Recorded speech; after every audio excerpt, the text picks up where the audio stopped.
Inside New Orleans Sports with Eric Asher is underwritten by the Union Capital Corporation, Natel's Air Conditioning and Heating, a proud sponsor of the St. Jude Dream Home, and Mr. Ed's Oyster Bar and Fish House.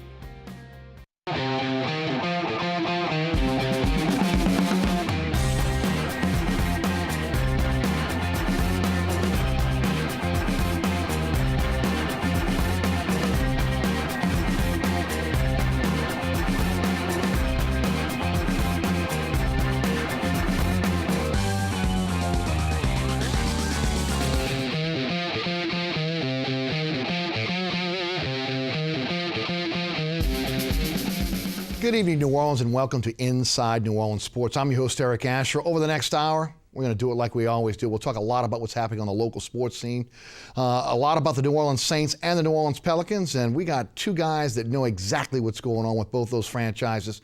The radio broadcast team for the New Orleans Pelicans, both guys write for NewOrleansSaints.com. Sean Kelly, voice of the Pelicans, along with John DeShazer, his sidekick on the radio. And guys, welcome to the program. Thanks for being with us. Hi, Eric. Thanks for having us. Thanks again. And Sean, we always start off kind of asking folks asking our guests a little bit about what's going on with them, and we'll start with you. What's happening out with the Pelicans and the Saints? Where you at right now? Kind of in the semi-off season for you, but not really, huh? Just starting. I've actually started watching different television shows at night again, and seeing my wife and my kids again. So that's been good. So it's an adjustment period to kind of work away from being a third shift guy to kind of getting back to a normal routine, but. Watching the NBA playoffs right now is pretty important. Yes. And now, quickly now, we're turning our attention to the NFL draft, which got pushed back, as you know, yes, to May 8th, 9th, and 10th. So that's kind of where things are at the moment. Right. John, for you, I mean, again, still writing, doing a lot of writing with NewOrleansSaints.com, and of course, you just finished another year of the radio broadcast. Tell us a little bit about what's happening with yourself. Pretty much the same. Transitioning to the NFL draft. Missed. I love Justified. So if anybody knows what happened on Justified, let me know. But you don't want me to be a spoiler. That's now, my show, man. Basketball season kind of wiped that out for me, so I missed several episodes. On demand, my friend. On demand. Yeah, I guess I have to go that route. But yeah, we're just transitioning to the NFL draft. Watching the NBA playoffs, as Sean said.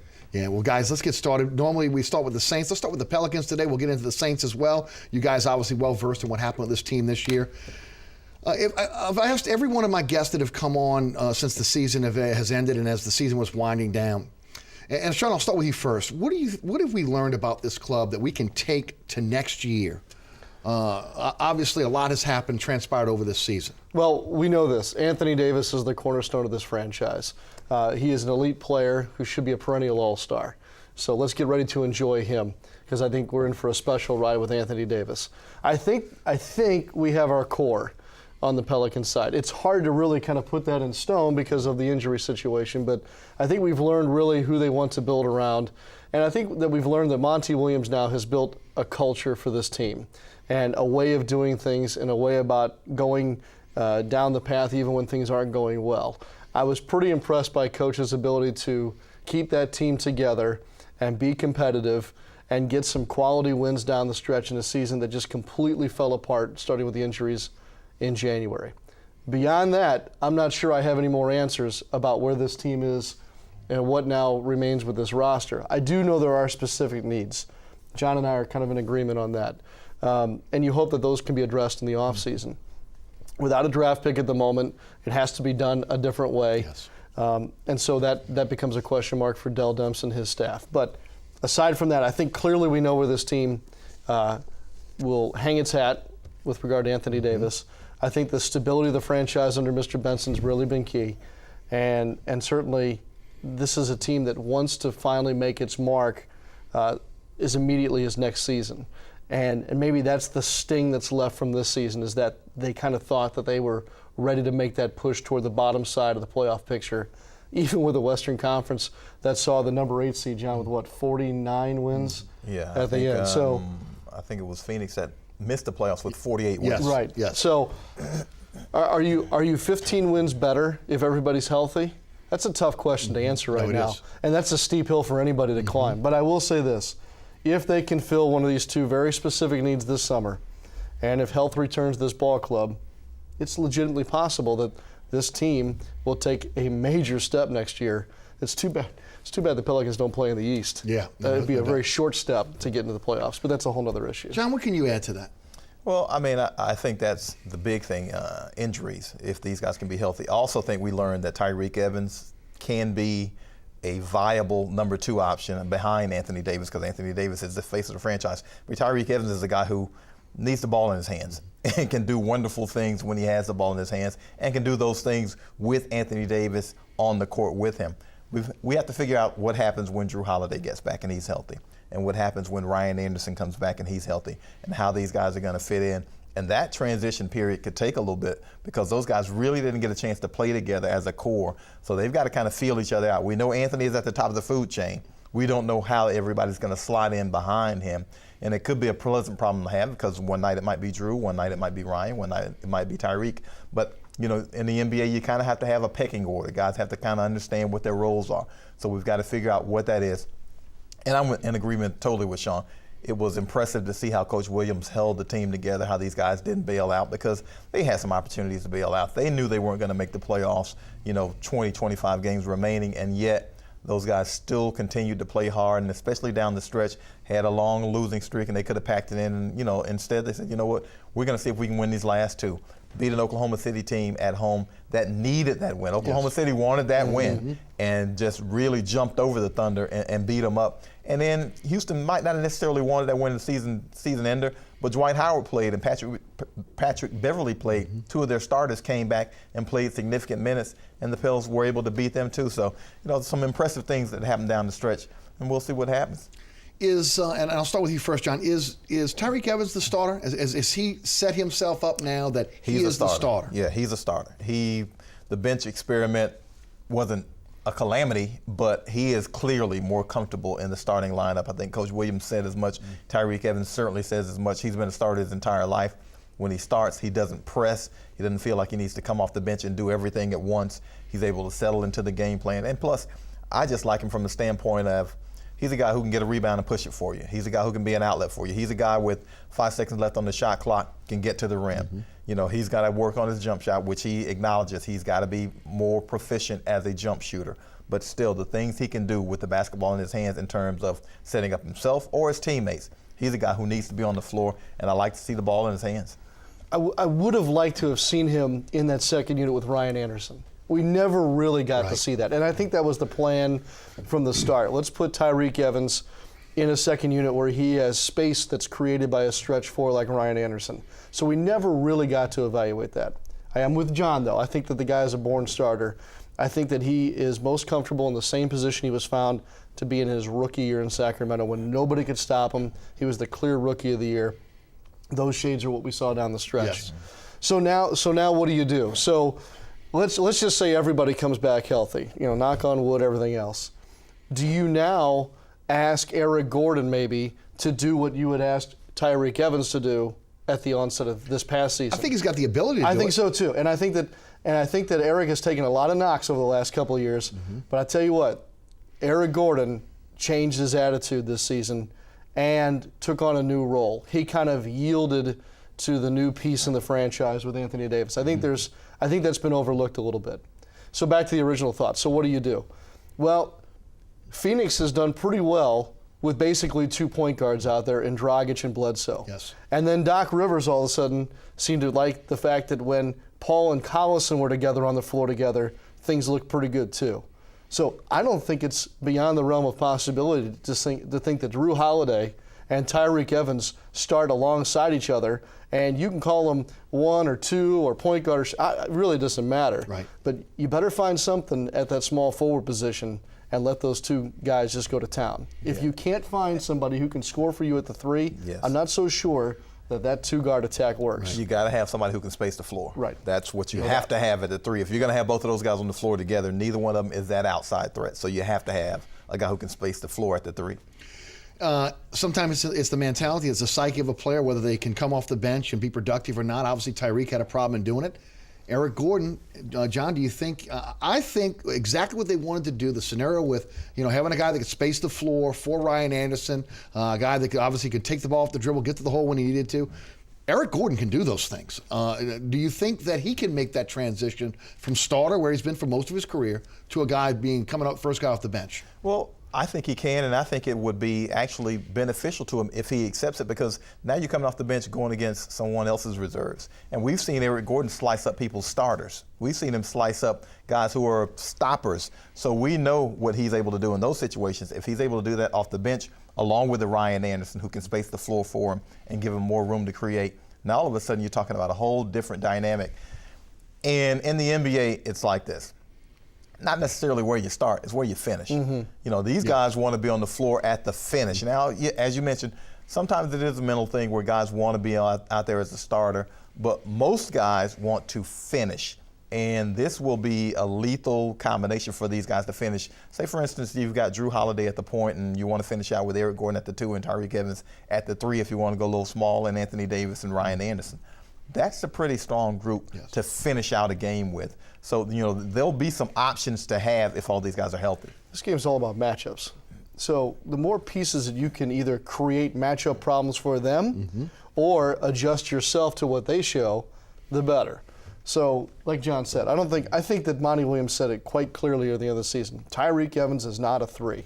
We've learned that. Well, maybe on some night in some gym and during one of these months of the season, down the stretch, he is your 3. Or you can have the 3 guards and you call him 2A or something. But look, the more pieces you got, which Coach has not had at all because of all these injuries, the more things you can play around with your rotations and your matchups. And you know, I think that John and I probably got frustrated a few times during the season going, well, what's Coach doing tonight with these rotations or these matchups? And I don't think we were alone. I think people watch the games thinking the same thing.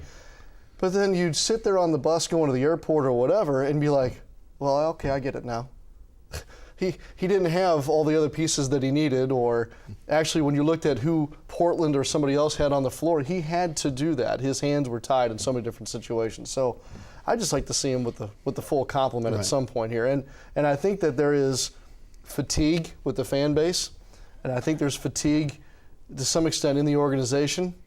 I will say this, that, you know, kind of like we said at the top, that group somehow kept it on the tracks and down the stretch. But I think that everybody is ready to have that season where things seemingly go as planned. Nothing really ever does in sports, but let's just try to get closer to that. That would help. The finishing 5 we just spoke about, Anderson, Tyreek Evans, Gordon, obviously Anthony Davis, also Drew Holiday. There's a small sample size there, very small sample size. But what we did see out of that group is the inability to really play defense. John, is that closing out games, at the end of games, you got to play some D. What's going to happen there with those guys? And, of course, we don't know what's going to happen at the 5 or the 3, which may again, muddle that up. But let's just say those are your finishing 5. But I think that group isn't as bad defensively as it might seem to be. Drew Holiday is a fantastic defender. Yes. And you've got Anthony Davis as your anchor in the lane. So you've got some guys who can be your anchors defensively. Now can you play good team defense? And that's what you're hoping for. That's what Coach Williams hopes for. You know, the proper rotation, you know, closing out. Don't give away an open 3. Challenge the 2. You know, don't give away a wide open layup. So you have some pieces there that I think can get that kind of thing done. And we've seen Eric Gordon from time to time defend like an elite defender. So it's in there. And plus, as you watch these playoffs now, and especially in the Western Conference, man, these teams are scoring. You got to put up some points to be able to beat these guys. You know, Portland is scoring like it's going out of style. You know, Dallas just hung, 112 on San Antonio, you know, which doesn't happen. You know, so you've got to be able to score some points. You know, the Clippers score, Golden State scores. So most of these teams in the Western Conference score. So, yeah, it's great to be able to get stops. And I know that's Coach Williams' backbone, but you've got to be able to score nowadays in the Western Conference. These things go hand in hand. If you don't put the ball in the basket, they're running off your miss. Yes. You can't get back and defend. I don't care how much of a defensive team you are. If they're constantly running off your misses or a turnover, you can be the greatest defensive team. You could be the Chicago Bulls and the Doberman defense that Michael Jordan and those guys led. But you've got to put the ball in the basket so you can get back and defend. So it goes both ways. And I'll say this. There has to be some respect for the type of guys that Monty Williams needs to run this defensive set that he likes to go after. And so in this tweaking of the roster, as we see every offseason, all that, be careful about going too far one way or the other. And maybe last summer, when the Pelicans sure needed some scoring, maybe they just got a little too much scoring. I don't know. It's really difficult. I don't envy those guys in that situation, but I think that you've got to find guys that want to play in that system, or not want to play, can play that system, can produce what's asked of them defensively.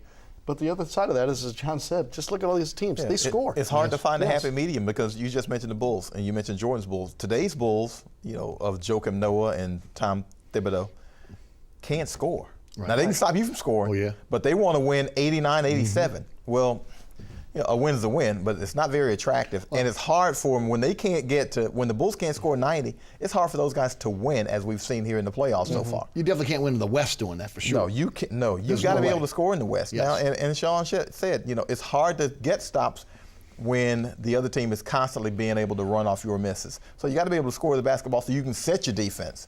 And, that group that we named, those guys can score. They can put the ball in the hoop. The question I get on my radio show, the question I get when I'm out and about is always, will Eric Gordon be here next season? I'll pose the question to you guys.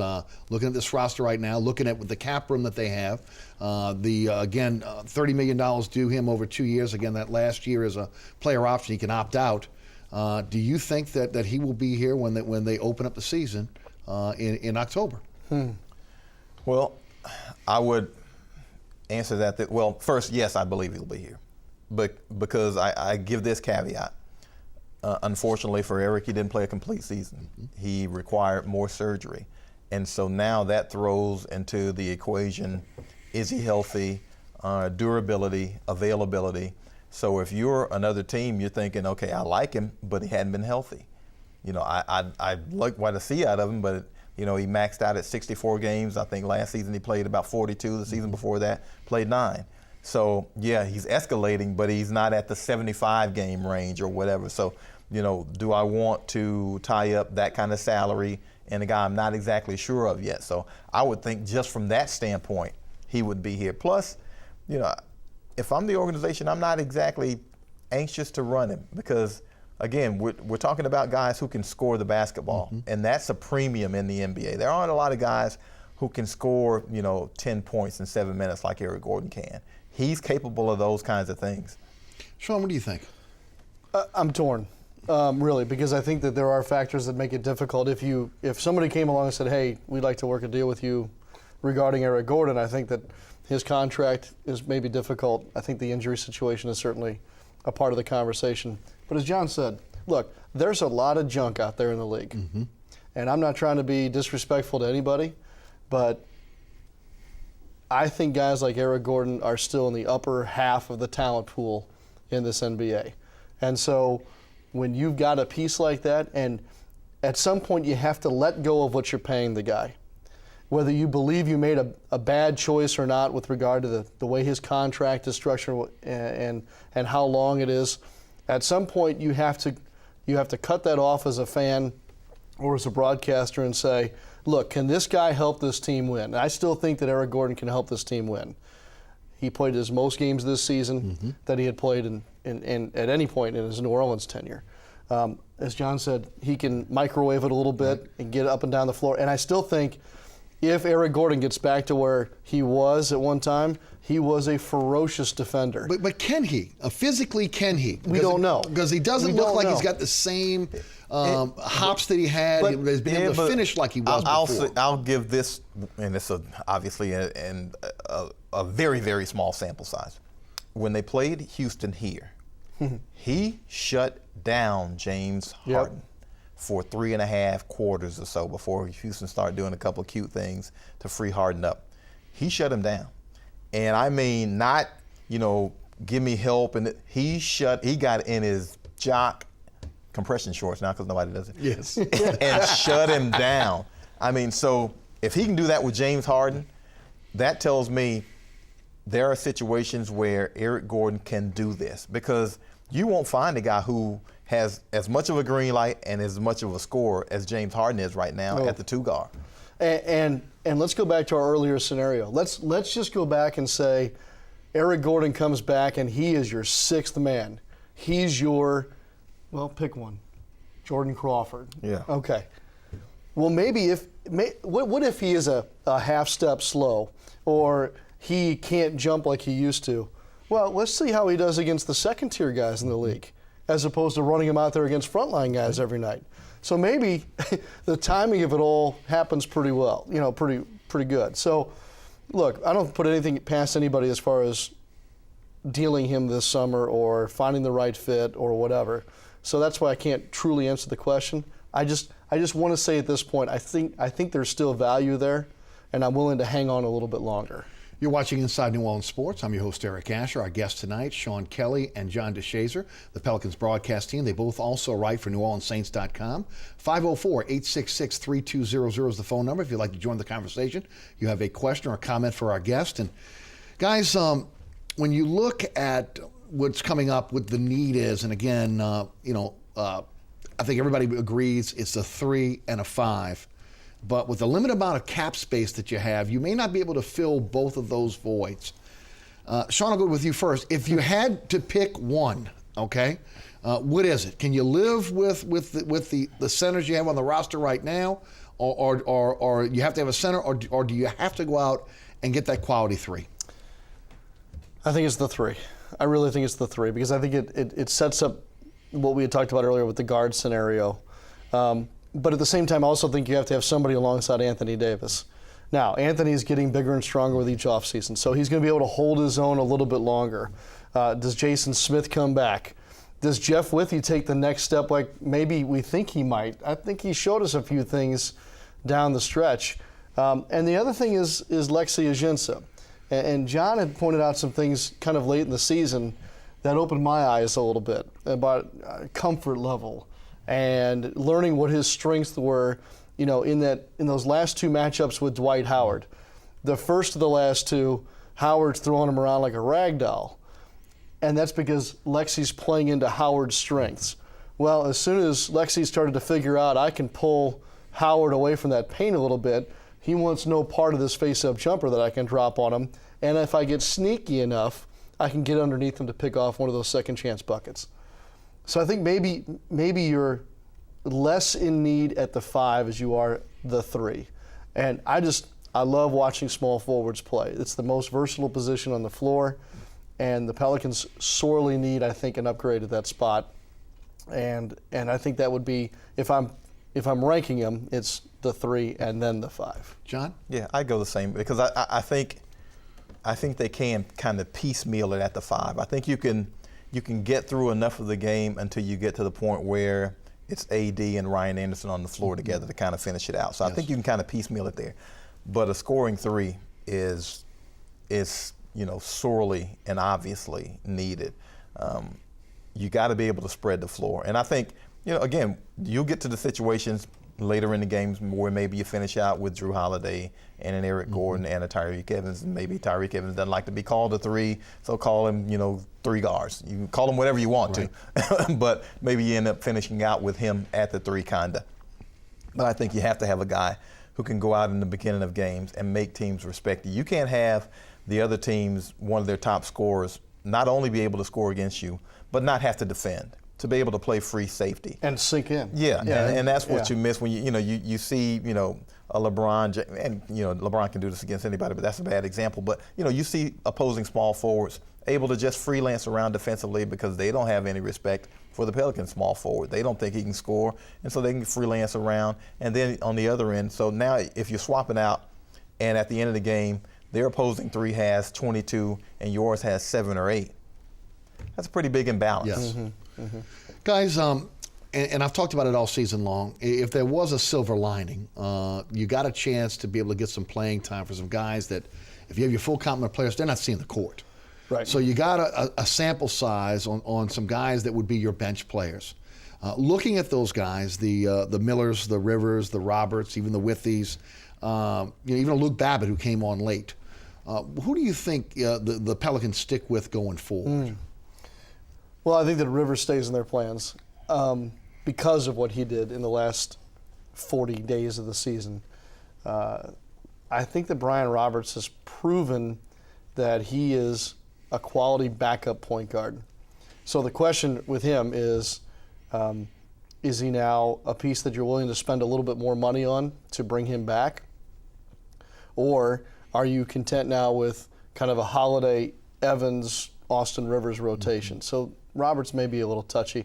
And I think that Anthony Morrow is going to go ahead and take his player option here. So, and it's probably smart on his part, because when you show that you can shoot the long ball like he can, you're going to get paid in this league. Yes. And so I think that he opts out this summer, and it might be tough to hang on to Anthony Morrow. The guy that's the most interesting to me, though, is Darius Miller. And I'd pretty much, and I'll admit, and I'm probably wrong on this, I'd pretty much kind of push Darius Miller off to the side as far as where I was thinking about the future So of did this I club. got to be honest with you. Great guy. Glad he was with AD because they were able to grow together their rookie seasons. Smart about the game, but man, tentative, lacked confidence, couldn't get into a rhythm, yet understood everything the coach was trying to teach. Well, when he got minutes, he showed us that he can play a little bit. And much like Lance Thomas was for the Pelicans, Darius Miller might be just that great 13th, 14th guy on your roster. And that's a pretty good spot to be in. And there's a lot of guys who've made a lot of money over the years Made a and career stayed out in the of it. league a long time, being that end of the bench guy. And so there's value in that. I think that Darius Miller showed that perhaps he's kind of a guy who could do that. John, what can you add to that? And do you think this team will make every attempt and can bring back Anthony Morrow? Yeah, I'm with Sean. I think he's going to opt out, and I think it's going to be really difficult to hold on to him. As he mentioned, if you're a guy with that specific skill in the NBA, the ability to shoot the ball, contenders come looking for you. Those are the people who want the floor spaced for their superstars. They want somebody that the superstars can swing the ball to, that can make an open three, that can make a challenge three. We saw Anthony Morrow show a little bit more to his game than I thought he had. I didn't know, he could make the moves off the bounce and get some shots that way. I didn't know he could create for himself. He understood the defensive principles more as the season went along. So he's a guy who, as Sean said, made some money for himself. Yeah, I mean, the Pelicans got him for a good. They got him on the cheap. They did. And he took advantage of it. Yes, he did. Yes. And he showed that he is ready to be back as a contending three in this. Yeah. No, he's someone to be reckoned with on the floor. He's going to be a guy who's going to have a nice role, probably with a contending team, maybe. Austin Rivers showed me a little something down the stretch. I mean, he's never been a guy who lacked confidence, but he was not, scoring the basketball, wasn't making great decisions. But as he was able to have that starting point guard position for a couple of games, showed, some flashes of what he's able to do. We've known, he's a guy, he's able to get to the rim, and he will defend. So those traits aren't going anywhere. So now all he's got to do is make a jump shot a little bit more consistently. And as he got more minutes, he seemed to be a little bit more comfortable in terms of making shots. I've always liked Darius Miller. Didn't want to give up on him. I liked him at Kentucky. Hoped he'd be able to find a role. But yes, he was a guy that you kind of felt like, well, maybe this just isn't for him. But as he got those minutes, he's worked on his body more. You see his confidence in his shot. Now he's driving the basket a little bit more. He's a guy who's going to defend. In fact, Coach mentioned how he defended Kevin Durant in Oklahoma City, even though it was for brief spells, got in foul trouble. But he was like, you know what? When he had him, he gave him a little trouble. And he's one of those guys who isn't going to back down. So I like him being on this team, and I like the role that he brings. But yeah, the bench, Anthony Morrow, it's going to be difficult to hold on to him. I'd like to see it. Well, and I think the fan base would love it now. Because he's one of those guys. And the coaching staff as well, right, guys? He's one of those guys because he's one of those guys, if he's with your second unit, if you've got, theoretically, if you've got Ryan Anderson, Anthony Morrow, and Eric Gordon on your second unit, you got some guys who can do some damage. They can score. The only other thing I'd like a guy who maybe doesn't know how to tie his tie right and doesn't worry about ironing his shirt and just assume just blue kick collar. you. I think a little nasty be all right. Well, I'd love that in the 5 because again he's protecting Anthony Davis. Yeah, I'd love that in 5. There is some. That's a dying breed, unfortunately. It is. But there are some guys that Sean, we joke about this all the time. But there's some. I'd love to see some nasty, not Josh McRoberts forearm to the throat nasty, right? But I'd like to see a bodyguard type who'll say, okay, you're not gonna, you can't drive the lane like that. I would agree. You can't bang around AD like that. We'll take our break. You're watching Inside New Orleans Sports. I'm your host, Eric Asher. Sean Kelly and John DeShazer, Pelican broadcast team on our panel tonight. Both gentlemen also write for NewOrleansSaints.com. We'll talk a little Saints in our second half hour. Plus, we want to continue to talk a little bit more about the Pelicans. You're always invited to call in at 504-866-3200. Stand by.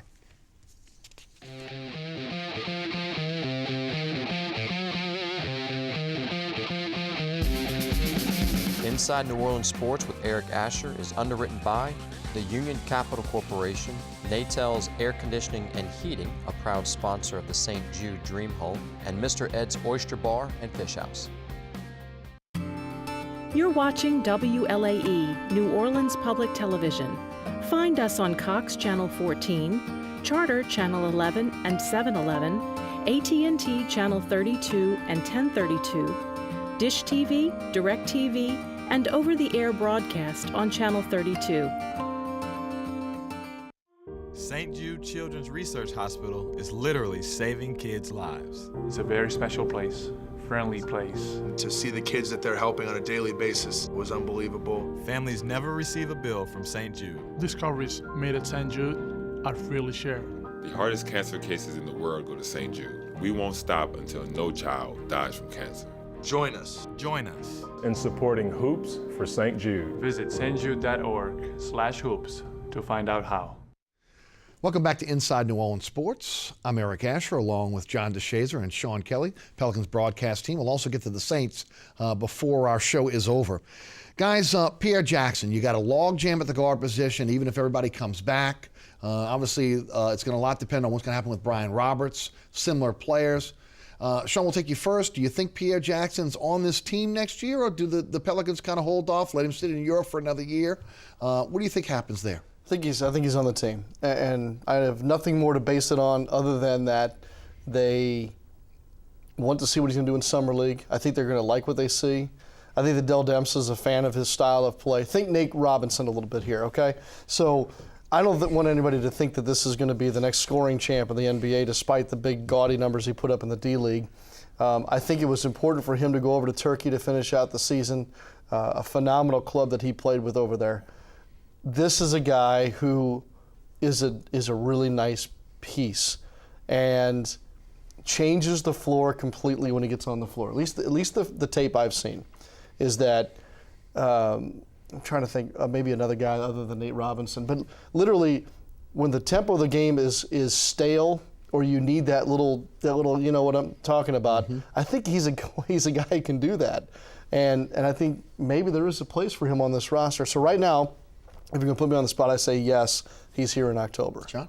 Yeah, I'm assuming so, but I think a lot of it's going to depend on how much leash he's given to, because he's a scoring point and he's undersized. So is he going to be able to do that with the group of players he has on the floor around him, or is he going to have to transition to a distributor? We know that he can do that. Saw him do it at Baylor, but in order to get noticed, I guess more on the NBA level, he put up some nice scoring numbers. Now, and the good thing is he's capable of doing that if you have to have him do it. Mm-hmm. The thing is, do you need him to do it for this team, or is he going to be more of a facilitator? Is he going to be more comfortable, as a scorer or as a facilitator? Guys, speaking of leash, there was a lot of people that follow this team, a large part of the fan base that really got disgusted about the direction the team was going. I heard a lot of calls for Monty Williams, Dell Demps. How long do you feel the leash is on these guys going forward? Do they have to win next season? Do they have to come out the blocks next season and have a winning first quarter of the season? Sean, why don't you take it first? What are your thoughts on Dell Demps and Monty Williams? I'll say this: I don't think it was really fair, honestly, to try to judge them based on all the injuries you had this year. I don't think anybody could have won when you lose the type of players you have now. And then you have to look at the body of work as well. I mean, they've gone through some tough circumstances with this franchise since they've come on board. Right. This is hard because when you're the play-by-play and analyst for the team, yes, you're with them every day. And there is a sense of family that's involved there. So I won't comment on whether I think that they've got a short run or a long run ahead of them or anything else, or where they may stand within the walls of the franchise. I will say this. I think you're right in that they get an incomplete this year because of the injury situation. I felt like at the start of the year they had to be a better home floor team. They had a winning record at home this year, despite all of the mess. And when you're trying to do this right now in the West, which is as strong as I've seen it in my decade covering the NBA, and if you research or you follow the game even prior to that, yes, the West has been the dominant conference now for a long period of time, but I can't remember it being this dominant. Yeah. So when you're in the injury mess like this, and gosh, you're just running down the wrong alley. I'd like to run maybe down the other one for a while. Sure. So I can't answer your question because, quite honestly, I'm too close to those guys, and there's a sense of family there. Sure. So you can evaluate it probably a dozen different ways. And callers to your radio show or fans that we hear from on Twitter or other social media outlets, they make valid points at times. And I won't lie to anybody and say that we haven't gotten on the bus or the plane some night and gone, boy, that just didn't really go all that well. But then when you think about it or you watch the film or you actually talk to coach and say, hey, what were you up against there? Is there something that I didn't see that you did? You start to understand a little bit more. So because of that, it's hard for me to truly evaluate that. And it may not have been a fair question because you guys do work for the organization. John? Yeah, ditto. But and it is difficult. And here's the thing. There could be a scenario where they don't just bust out of the gates next year because, again, if everybody who was injured is back and healthy, those guys haven't played together. They got to figure it out. Now, can you figure it out during preseason? You hope. But once the regular season starts, there's a different type of intensity. No doubt. And plus, coach is working on rotations during the preseason. He's trying to figure out who can do what combinations work well. So that might take a few games to kind of figure out exactly who does what. We know AD is the alpha dog. We don't know who's beta and thereafter. Mm-hmm. So you've got to figure out the pecking order. Well, I do believe they need to start fast next year. And it's not about the jobs of Monty Williams and Dell Dubs. I think it's about the attendance. It's about the attendance, the fans, would be nice. and being in the conversation. And some of it's going to have to do with what we're going to talk about here in a minute and what's going on with the Saints in November and December. But get to the holidays and be in the conversation. Get to the holidays and have some people excited. I think that's really important right now for this franchise. And I think it's important for those players to have a relationship with the fans that is a two-way street. Yeah. They're delivering, you're coming back to the gym to see him play, and then we're off and running. Because it's difficult, and it's always been difficult here in New Orleans. You've got Saints football, you've got LSU football, you've got high school football. People don't start paying attention to the Pelicans until after Christmas. Yeah. So you've got to give people a reason to get out to that arena and see them play. And the way to do that is to rip off 5, 6, 7, 8 straight. All of a sudden people are paying attention. They want to go out there and see it. There's a reason to go out to the arena. AD is a superstar. And so you can't turn around and say, well, you know what? Who am I going to go see? I'm going to go see the opposing guy. No, you got one right here. Right. You better cherish the moments that you have him. Yes. Because again, things don't go right over the next 2 seasons. He may opt out and not be here. Well, and yeah, I don't even want to have that conversation as of yet. But I'll say this: I think you're right in the sense that you've got to excite the fan base a little bit. Everybody wants to say, well, no one wants to pay attention to the Pelicans until after the holidays, or we're a football town here in the South and all that. No. One thing I've learned about living here now a long time, this is a town that likes to win. Oh, yeah. Okay? So whether it's marbles or golf or football or tennis or basketball, win, and they are coming to the gym. So just like with the football team, that team turned it around, started winning under Sean Payton. You can't get a ticket in there. The 07-08 basketball season, when Byron Scott turned that around and they made that run in the spring, you couldn't get a ticket in there either. So whether it's November or March, it's about winning with this town. And so you can be critical of that and say that folks are fair weather. Well, whatever. They like winning here. Yes. So if you deliver wins and you can have a great season like next year and carry it into the following fall, you'll pack both buildings down there off of Girard Street. Well, we know, Lord knows that we've had enough of losing around here with the history of both franchises. Let's head to the phone lines. DJ is in New Orleans East. DJ, welcome to Inside New Orleans Sports. Hey, Eric, Sean, and John. Look, y'all are speaking about the Pelicans and the fact that everyone thinks that 3 is maybe the most important need. The question I had was, and I had heard that one of the players with Phoenix was going to be a free agent this year, and I was wondering if there was any other free agents that we need to look out for. And I'll hang up and listen. Thank you, DJ. I want to ask, first of all, can you guys even talk about opposing players right now? No. Because you're within the organization? I don't think you can you? No, as an NBA employee, we're prohibited. You really are prohibited. And I'm sorry about that, DJ. That's and again, I kind of thought that as well. DJ, you know what? A quality 3, we'll take him. It doesn't matter what team he's on now, but we do appreciate the phone call. Let's shift gears to the Saints. Okay. I'm one of those guys that I don't get excited when the schedule comes out, because I think it's hard to judge an NFL team from year to year. We've seen so many worst to first, first to worst, that you really kind of got to wait until you get into training camp and kind of see where teams are. With that said, on paper, this Saints team is as good as any team in the NFL. They are going to be a contender for the Super Bowl. The schedule kind of sets up for them pretty well. Obviously, when you start looking at the schedule, especially on the back end of the schedule, I don't like the fact that they're having when I was looking at the cold weather cities. When are they going to play the teams that are in cold weather cities? Well, NFL didn't do them any favors. Guys, if you've kind of perused this schedule, what do you think about the schedule? And what do you kind of agree that it's kind of ever changing every year with the NFL, John? Well, it fluctuates a little bit. I mean, I think obviously the Saints were not as good a road team as they wanted to be last season, to put it mildly. 3-5 on the road, lost the last 3. So we're going to find out quick whether or not these guys are going to be successful on the road. 3 out of the first 4 on the road.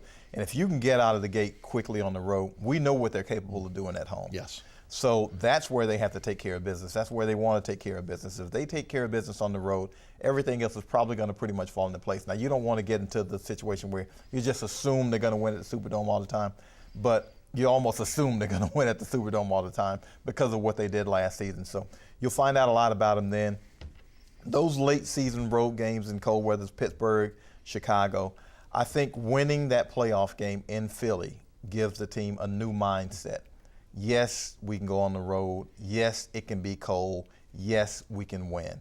And didn't play particularly bad in the loss in the divisional playoffs in Seattle. So I think they've built up some confidence in terms of going on the road now. And I think, I don't care who you are. If you hear it enough and it happens enough, it's got to affect you mentally. And that lack of success that they were having, it had to seep in. I don't care who you are. But once you win, now all of a sudden it's like, oh, yeah, we can do it. So now I think they have the mentality that they can. Now going to Pittsburgh, to Chicago, that's going to be two pretty salty teams by then, probably. Agreed. So you'll find out a little something about yourself. 2 physical teams on the road. But I think they've got the confidence. That's the biggest question I think that we still have going into the season. And Sean, I'll let you comment on the schedule in a moment. But has this team, or will this team in the offseason develop that physicality that's going to be necessary to take that next step? They have built that defense. Offensively, they still got great weapons. They'll add some more in the draft. But physically, are they going to be able to stand up to the Carolinas, the San Franciscos, and the Seattles of the NFL?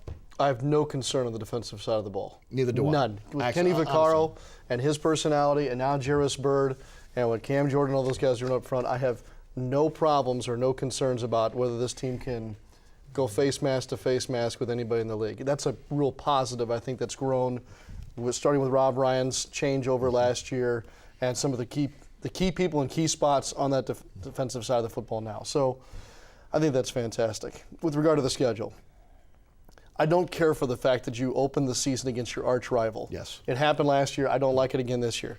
Do you want to see LSU play Alabama in week 1? No. So why do we want to see the Saints and the Falcons in week 1? Now, look, the coaches may love it. They may love the fact that they get now however many months to prepare for the opener against Atlanta. And you're not going to fool, either team's going to fool each other. No, they're not. No, they're not. They know each other. I don't want to see that game right out of the gate. John and I talked a little bit about this earlier today. I thought, boy, the bye comes a little early. That's a long road after that bye. And he said, well, but the bye does come before that stretch where you're going to play 3 games in, 12 days.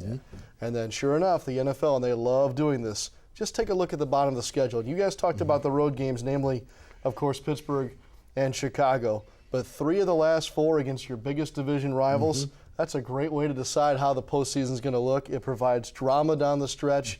It does not allow teams generally to have that whole, well, you know, we're going to rest a couple guys But that's here by and there. design, I think, in the Oh, NFL. absolutely. Let's go look at Miami's schedule and the other folks. There are divisional matchups right down the stretch, and sure enough, it plays out this way with New Orleans too. So there's a lot to like. I also think there's some attractive home games there that are out of the division.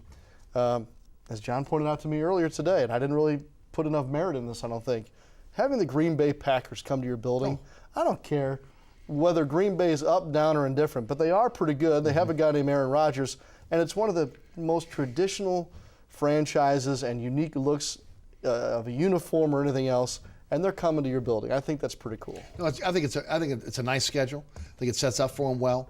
Again, I would rather see those cold weather cities earlier in the season, in September and October. But it is what it is. The NFL's not going to do them any favors. John, I'll take you first. Your thoughts on how the Saints have done in the offseason. I've talked about it before. Jairus Byrd, I never thought there was a chance for him to be able to sign with this team, and they bring him in. Champ Bailey, who knew that again, he would even give a look-see at this team. We don't know how much is in the tank, but just on paper, how do you think they've done? I think they've done fine. I mean, Mickey Loomis and Kai Harley, the two, the GM and his cap guy, they figure it out. So getting Jairus Byrd on the day of free agency was one of the biggest surprises in the league because the Saints don't have a lot of money. Well, they figure something out. They figure it out. So they figure out how to get the guys that they need and that they want. Getting Champ Bailey, if Champ Bailey is healthy, and I think last year was probably pretty much the only year in his career he's been injured. Yes. If he's healthy and he's good enough to start or play nickel, well, you've got something there, something huge there. If he's good enough to start and you can put him on one side and put Keenan Lewis on the other, defensively in Jairus Byrd, and now you've got all these other young guys locked up, get Raphael Bush back, that adds to the depth. And these guys, really last year the Saints changed over. They flipped over on the fly. The Saints are now a young team. Outside of Drew Brees and Marcus Colston and maybe Zach Strief or one or two other guys, the Saints are an extremely young team. 24, 25, 26-year-olds. Yes. So, I mean, they flipped it on the fly and won 11 games. Now all those guys have seasoning, and they have an off season to get more accustomed to the system. So I love some of the things they've done this offseason. Sean, what can you add? I'd like to see this defense be more opportunistic with regard to the turnover game. I think that adding Jairus Byrd certainly is a step in that right direction. I think that Kenny Vaccaro is going to be along those lines too. I really do think, though, that they need to add speed at the wide receiver. It would not shock me in the least bit to watch them try and move up in the draft a little bit to pick into this very deep wide receiver class. They may not have to. There may be enough wide receivers out there. Yeah, I think somebody will be there. Offensive line's a little bit of a question mark. I don't think it's a huge question mark, but certainly now you have to figure out what you want to do at center. Is Tim Lelito that guy? Well, he's going to be the guy, but I think that's why you look at that's why you saw Goody come in. Yeah, that's why Goody came in. I mean, because now you want to hedge your bets. Okay, Tim Lelito is a guy you believe can do it, but just in case you got this safety net of a guy can do it. And Goody can also swing at the guards. Yes. So you can have a multi-dimensional guy. Or Lelito can swing. Or Lelito, or Lelito could go both ways. Sean? The other thing I like about what Mickey Loomis and his staff have done is I think they've got the art of letting a player go before it's too late. And it was hard to watch a guy like Darren Sproles leave the black and gold. There are some other moves too, but the old saying goes, and it's cliche, but it's true. Look, it's better to lose a guy or say goodbye to a guy a year early as opposed to a year later. And then the other piece is Jimmy Graham. So what happens with Jimmy Graham, I think that most people that I've talked to or have more knowledge than I do seem to think that things will work out just fine. So I'll put my faith in that. I think that'll work out just fine, and we'll have it all done before the start of training camp. But in the meantime, I think those are a couple of the things that I'd like to see heading toward August. I think the Saints have set themselves up now with their moves in the offseason with, again, not a lot of money under the cap, manufacturing cap dollars now, that they can go into what they love to do with the draft, best player available. With that said, guys, And John, let's take you first. What do you think the emphasis will be when you get into this draft? I mean, I'll throw it out there. I've thrown it out there for the audience. Obviously, wide receiver, probably another cornerback. And I don't think a lot of people really look at this, but I look at every position along that offensive line. You got some guys that are getting older, and they've got to fill those positions. What do you think? I think receiver would be at the top of the list, just because you lose a Lance Moore, Marcus Colston got a year older. You hope he's going to be healthy, but you need to have another guy in there. Robert Meacham re-signed, but again, a year older. You need to get a fresh set of legs in there. Now you have Kenny Stills. You don't know if Nick Toon can do it yet. You don't know how Joe Morgan's going to return. You know he's a deep threat, but you don't know if he's a multi-guy who can do the other routes. So I think receiver would be at the top of the list, and having another toy for Drew Brees does not hurt whatsoever, because you feel like the Saints are set defensively. Right. So, now do you add offensively, and I think you go to the skill position, you get one of those receivers. Best player available. This front office has shown a knack for going and ahead and taking the best player available and then filling in the holes with that deeper round guy from Arkansas State or Arkansas Pine Bluff or wherever. So I think that you've got to take the best player. Isn't it great, though? Yeah. No, it is. And they can play. Yeah. And they can play. So go get the best player available. And if that's a wide receiver at that time and you liked him with the way your homework was done and all that, take him. If it's an offensive tackle or a linebacker or, like you said, a cornerback, take him. Fill in the rest behind that. But don't let somebody high on your board go because you think you've got to shore up one position or the other. This team is beyond most of the other teams that I've talked to here recently. We've been talking to some of the teams that are picking later in the first round or may not have multiple picks later on. They have way more needs than the Saints do at this point. Their draft outlook is much different than New Orleans. So as a fan base, we're lucky to have that. And again, I think that it's by design, but ultimately they have set themselves up that they can go in, they don't have to panic. They can move up, they can move back, they can stay put, and just take the best player that falls to them. And picking up that 5th round pick for Sproles is a bonanza here because they have done real well in the mid rounds, picking up especially offensive linemen that come in and they end up contributing to the team as well. Mid rounds, rookie free agents. These guys do a great job of knowing who can fit what they do. Yes. When it comes to, Travaris Cadet and Kyrie Robinson, 2 undrafted rookies, running backs now on the roster, expected to play huge roles this year. They find guys who know how to do what they do. Speaking of the running back position, Jordan's 5th-year option was picked up, Cam Jordan's. $6.9 million. That was a no-brainer, honestly. He's going to get a big contract eventually. Big question is the Saints have until May 3rd to be able to pick up the option on Mark Ingram. I'm of the opinion they will not do that. When you look at the average cost of what they're spending for their running backs, the high end is $3 million. I don't see them spending $5 million for Ingram at this point. Sean, what do you think? Do you think they pick up that option, or they just kind of let it roll? Well, you're pushing me kind of into the deep end of the pool here with regard to that. That's a complicated situation for Mickey Loomis. I really do believe it because I think they were pleased with the way that Mark finished the season. Agree.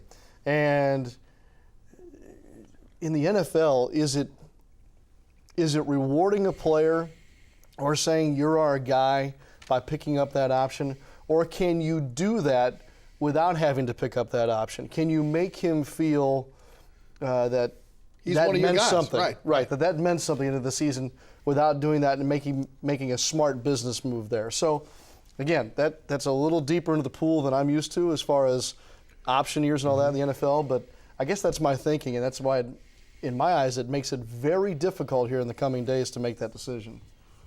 You want to help me on that? I'm a little conflicted because the first couple of years, for Mark, unfortunately, were disappointing, and so. That allows a Kyrie Robinson to be able to step in and show what he can do, and a Travaris Cadet to be able to step in and show what he can do. And cheaper options, honestly. Yeah, and the fact of the matter is, whichever way you slice it, the Saints have proven they can find an undrafted rookie running back, Pierre Thomas, and make him work, and make him work in their system. So, again, do the economics work for the franchise? How does it work? I'm kind of conflicted because Mark showed some flashes the last couple of games at Carolina and in the playoff game in Philly where he could be a guy who could carry the load significantly, but you want to see more of that. Bird in hand. Yeah, well, agreed. Yeah. But at the same time, there is some cap sanity there. Oh, yes, and it that you has got to to be. look at it when you've got other backs that are in a situation where they're not making a lot of money, and the top guy actually took a pay cut to stay on this team, Pierre Thomas. It's tough to be able to say we're going to give you $5 million, even if the money may be available for you, just to say, you know what, you're our guy. Do you think that this offense changes in terms of? A lot of people think that they're going to be more of a running offense. I don't. I think they're going to have balance, but I still think they'll be pass first. Is there a need to find that Bush Sproles clone in the draft, undrafted free agency to be on this team? He might already be on the team. He could be Cadet. And You think he's got the speed to do it? Well, nobody's got Darren Sproles' speed, Right. But does Or Bush speed. Yeah, but does Cadet have shiftiness? Does he have suddenness? And you hope that he does. And he was a guy who specifically was mentioned by Coach Payton as a guy who would be getting some of those Sproles snaps. Plus, you've got reliable Pierre Thomas. Now, again, you can't find another Darren Sproles. That's just a unique talent. So you have to do what you do around him. Do you get a wide receiver who's got a little bit more speed who can do some of those things? Right. Well, so a lot of people love Odell Beckham in that spot, but you'd have to move up to get him. Oh my gosh, you'd have to really move up. And you'd have to give up a lot. Yeah. So but there are ways to compensate for it. If Cadet is who they believe he is, and I think he had an 82-yard kickoff return or something against San Francisco. So he's shown some flashes when he's been on the field of what he's able to do. Can he fill the total Darren Sproles role? Well, nobody can, because that's the Darren Sproles role. He pretty much created it. But he can take some of that load away, and he's a guy that they're going to be counting on. About a minute left. What can you add? The job's not going anywhere. Sean Payton loves that guy too much. It's too great of a weapon It really for him. is. So that's what minicamp and that's what training camp are for. So it may be somebody like we had just discussed, or it could be somebody completely out of the blue, but that job's not going away. I would agree. And again, the ability to be able to dictate where that linebacker's going to be, where that safety's going to be, and Drew Brees' ability to be able to utilize that and move that player to open up holes for guys like Graham and the wide receivers. That's why I really believe that they'll bring that guy. That guy will be on this team. Whether it's undrafted free agency, whether it's a guy they're going to draft in the late rounds, middle rounds, I think he's part of that team. Absolutely. Yes. Guys, thanks so much. Really appreciate it. As always, really appreciate you guys coming down. Again, Sean Kelly and John DeShazer, both of the Pelicans broadcast team, and both guys also write for NewOrleansSaints.com. And also give a shout out for the internet radio show as well, if you would. Oh, I appreciate that. Black and Blue Report is something we've been doing out of our facilities there on Airline Drive. It's for Saints and Pelicans fans, and we do about 30 to 40 minutes each day and kind of try and give something that's a little different around the market. So NewOrleansSaints.com is where you can pick that up. You can get, it's one of several spots. Yes, sir. Sounds great. Guys, thanks again for joining us. Thanks, Thanks so much for tuning in.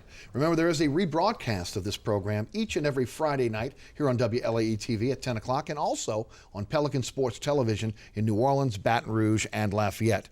You can also catch me on the radio on 990 AM WGSO, weekdays 11 a.m. until 1 p.m. If you missed any of the previous episodes of Inside New Orleans Sports, you can catch those at ericasher.com. You can also catch my podcast of my radio show at ericasher.com as well. Special thanks to our guests, Sean Kelly and John DeShazer. Also to the WLAE production staff, as well as Ron Yeager, Jim Dotson, Donovan Joseph, Kenny Juneau, and my producer, director, William Hill. For Sean Kelly, for John DeShazer, I'm Eric Asher. Thanks so much for tuning in. We'll see you right back here next week, Thursday night, 6 p.m. for Inside New Orleans Sports. Good evening.